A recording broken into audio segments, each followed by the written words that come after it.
Sir, ഈ ധനാഭ്യർത്ഥനയെ ഞാൻ പിന്തുണയ്ക്കുന്നു.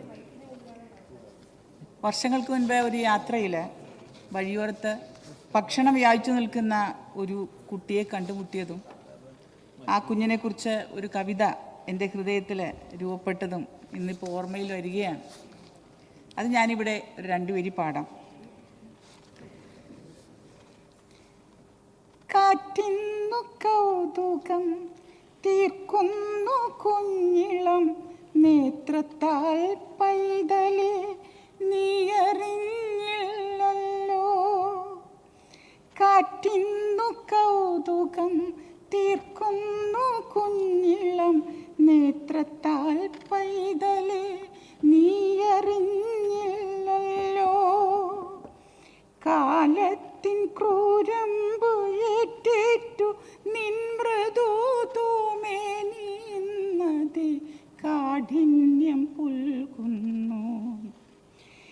ഏറും വിശപ്പിലായി തേടുന്നു നീ ഇന്ന് കൂറകൾ കീറി പെരുകിയ കോണിന്ന്. ഏറും വിശപ്പിലായി തേടുന്നു നീ ഇന്ന് കൂറകൾ കീറി പെരുകിയ കോണിന്ന്. ആരോ ചതിച്ചോഴി പുൽകുവാൻ നിന്നെ പാതയോരത്തെ ചെറുതിൽ തള്ളിയിലേ. ആരോ ചതിച്ചോഴി പുൽകുവാൻ നിന്നെ പാതയോരത്തെ ചെറുതിൽ തള്ളിയിലേ. ഇന്നു നിൻ ജീവൻ പിടിച്ചിടാൻ നീ തന്നെ ചെല്ലുക ഉണ്ണി ശിലാഹൃത്തു പേറുക. ഇന്നു നിൻ ജീവൻ പിടിച്ചിടാൻ നീ തന്നെ ചെല്ലുക ഉണ്ണി ശിലാഹൃത്തു പേറുക. ഇതായിരുന്നു എൻ്റെ കവിത. Thank you. ഈ കവിതയിലൂടെ ഞാൻ വിതുമ്പിയത് ഈ കുട്ടി പഠിക്കുവാനുള്ള അവകാശം നിഷേധിക്കപ്പെട്ട് ഒരു നേരത്തെ ആഹാരത്തിന് പോലും അവകാശം നിഷേധിക്കപ്പെട്ട ഉത്തരേന്ത്യൻ സംസ്ഥാനങ്ങളിൽ നിന്ന് വന്ന കുഞ്ഞായിരുന്നുവെന്ന് ഇന്നും ഞാൻ ഓർക്കുന്നു സാർ. പക്ഷേ നമ്മുടെ സംസ്ഥാനത്തെ ഒരു കുട്ടിക്ക് പോലും ഈ ഒരവസ്ഥയില്ല സാർ. ഇന്ന് അന്യ സംസ്ഥാനത്തിലെ കുട്ടികൾക്ക് പോലും വിദ്യാഭ്യാസവും ഭക്ഷണവും നൽകിക്കൊണ്ട് ചേർത്തു പിടിക്കുന്ന ഒരു സർക്കാരാണ് നമുക്കുള്ളത് എന്ന് അഭിമാനത്തോടെ ഞാൻ ഓർക്കുന്നു സാർ. ലോക ജനസംഖ്യയിൽ 4/1 കുട്ടികളാണ്. വിവിധ രാജ്യങ്ങളിലെ സമരമുഖങ്ങളിലും വിവേചനം നിലനിൽക്കുന്ന ഇടങ്ങളിലും അഭയാർത്ഥി ക്യാമ്പുകളിലും യുദ്ധഭൂമികളിലുമൊക്കെയും എരിഞ്ഞു തീരുന്നത് ലോകത്തിൻ്റെ പ്രതീക്ഷകളാണ്. എന്നിരിക്കെ വിദ്യാലയത്തിൻ്റെ ചരടുവലിക്കൊപ്പം ആടുകയും പാടുകയും പഠിക്കുകയും ചെയ്യുന്ന പാവകളായിട്ടോ കൃത്യമായി പ്രോഗ്രാം ചെയ്തു വിട്ട റോബോട്ടുകളെ പോലെയോ അല്ലല്ലോ നമ്മുടെ കുട്ടികൾ വളരേണ്ടത്. ജീവിതത്തിൻ്റെ പ്രതിസന്ധികളും പ്രതീക്ഷകളും ഒരുപോലെ കൈകാര്യം ചെയ്യും വിധം അവരെ ഒരുക്കുന്നതിലാണ് നമ്മൾ ശ്രദ്ധിക്കേണ്ടത്. ഇത് ഇന്ത്യയിലെ മനുഷ്യജീവൻ്റെ വിഷയമാണ് സർ. ലാഘവത്തോടെ കൈകാര്യം ചെയ്യേണ്ട ഒന്നല്ല. എന്നാൽ കേന്ദ്ര സർക്കാരും NDAയും ഇതിനെ ലാഘവത്തോടെ കാണുന്നു എന്നത് എത്ര ഹീനമാണ് സർ. അന്ധവിശ്വാസങ്ങളുടെയും അനാചാരങ്ങളുടെയും ഇടയിൽ നീന്തുന്ന കേന്ദ്ര ഗവൺമെൻറ് കുഞ്ഞുങ്ങളുടെ മനസ്സിലും തീകോരിയിടുകയല്ലേ. ഇതിൽ നിന്നും വ്യത്യസ്തമായി കുട്ടികൾക്ക് വേണ്ടി കേരളത്തിലെ വിദ്യാഭ്യാസ മേഖലയിൽ എത്ര മാറ്റങ്ങളാണ് വഴി തുറന്നത്. സംസ്ഥാന സർക്കാർ മുന്നോട്ട് കുതിക്കുകയാണ് അതിനുവേണ്ടി. ഇത് ഇവർക്ക് കണ്ടുപഠിക്കട്ടെ സാർ. നമ്മുടെ സംസ്ഥാനത്തെ ഒട്ടനവധി സ്കൂളുകൾ ഇന്ന് കുഞ്ഞുങ്ങൾക്ക് വേണ്ടി ഹൈടെക് നിലവാരം പുലർത്തുന്നില്ലേ? എൻ്റെ മണ്ഡലത്തിൽ തന്നെ ഈ സർക്കാർ അധികാരത്തിൽ വന്ന ശേഷം ഏകദേശം 20 കോടിയിലധികം തുകയാണ് സ്കൂളുകളുടെ വികസന പ്രവർത്തനങ്ങൾക്കായി അനുവദിച്ചത്.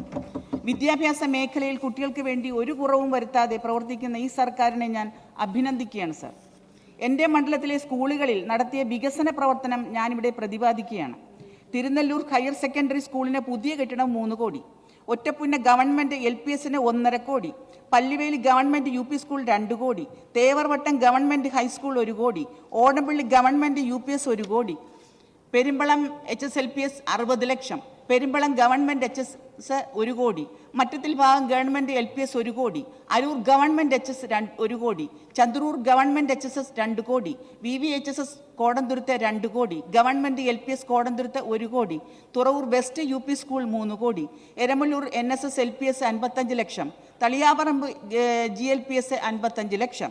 ഇങ്ങനെ പോകുന്നു എൻ്റെ മണ്ഡലത്തിലെ സ്കൂളിൻ്റെ വികസന പ്രവർത്തനങ്ങൾ. ഇതിൽ എനിക്ക് സർക്കാരിനോടും നമ്മുടെ വിദ്യാഭ്യാസ മന്ത്രിയോടും വളരെ നന്ദിയുണ്ട് സാർ. ഇത് എൻ്റെ മണ്ഡലത്തിലെ പ്രശ്നം തന്നെയല്ല, എല്ലാ മണ്ഡലത്തിലും നടക്കുന്ന വികസന പ്രവർത്തനങ്ങളാണ് സാർ. ഒരു കലാകാരി എന്ന നിലയിൽ ഈ രംഗത്ത് കടന്നു വരുന്ന സമയം എനിക്ക് വളരെ ഉത്കണ്ഠയായിരുന്നു. കലാകാരന്മാരെ ചേർത്ത് പിടിക്കുവാൻ നമ്മുടെ സർക്കാരിന് സാധിക്കുമോ എന്ന ഉത്കണ്ഠ. പക്ഷേ ഈ രംഗത്ത് അത്ഭുതകരമായ മാറ്റമാണ് നമ്മുടെ സർക്കാർ നടപ്പിലാക്കിയത്. എല്ലാവർക്കും കലാകാരന്മാരാകുവാൻ സാധിക്കില്ല. കല അപൂർവങ്ങളിൽ അപൂർവമാണ്. അങ്ങനെയുള്ള കലാകാരന്മാരെ സമൂഹത്തിൻ്റെ മുഖ്യധാരയിലേക്ക് കൈപിടിച്ചുയർത്തുമ്പോൾ നാടിൻ്റെ നന്മയുടെ വളർച്ചയ്ക്ക് അത് കാരണമാകുന്നു. കേരളത്തിലെ തനത് കലാരൂപങ്ങളെ പരിപോഷിപ്പിക്കുന്നതിനും ഒപ്പം കലാകാരന്മാരെ സംരക്ഷിക്കുന്നതിനും അവർക്ക് കല ജീവനോപാധിയാക്കി മാറ്റുന്നതിനും ആവശ്യമായ ഇടപെടലുകളാണ് കഴിഞ്ഞ 3 വർഷക്കാലയളവിൽ ഈ സർക്കാർ നടത്തി വരുന്നത്.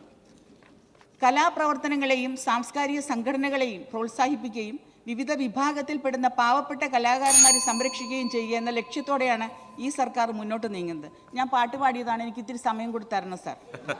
അന്യം നിന്ന് പോകുന്ന കലാരൂപങ്ങളെ സംരക്ഷിച്ച് നിലനിർത്തുന്നതിനും അവരെ പൊതുജനങ്ങൾക്ക് പരിചയപ്പെടുത്തുന്നതിനുമായി വൈവിധ്യമാർന്ന പരിപാടികളും സർക്കാർ നടപ്പിലാക്കി വരുന്നു. ഇതിനെ എല്ലാത്തിനും എനിക്ക് നമ്മുടെ ബഹുമാനപ്പെട്ട കലാസാംസ്കാരിക വകുപ്പ് മന്ത്രിയോട് വളരെയധികം നന്ദിയുണ്ട് സാർ. നമ്മളുടെ പൊതുവെ ഗവൺമെൻറ് ആനുകൂല്യം പറ്റാൻ ആഗ്രഹിക്കുന്ന നമ്മുടെ കലാകാരന്മാർ അവർ അഭിമാനത്തോടെ ജീവിക്കുവാൻ ശ്രമിക്കുന്നവരാണ്. പൊതുവെ കലാകാരന്മാരെങ്കിലും ഭരിക്കുന്ന ഗവൺമെൻറ്റിനോട് യാതൊരു പരിഭവവും അവർക്ക് ഉണ്ടാവാറില്ല.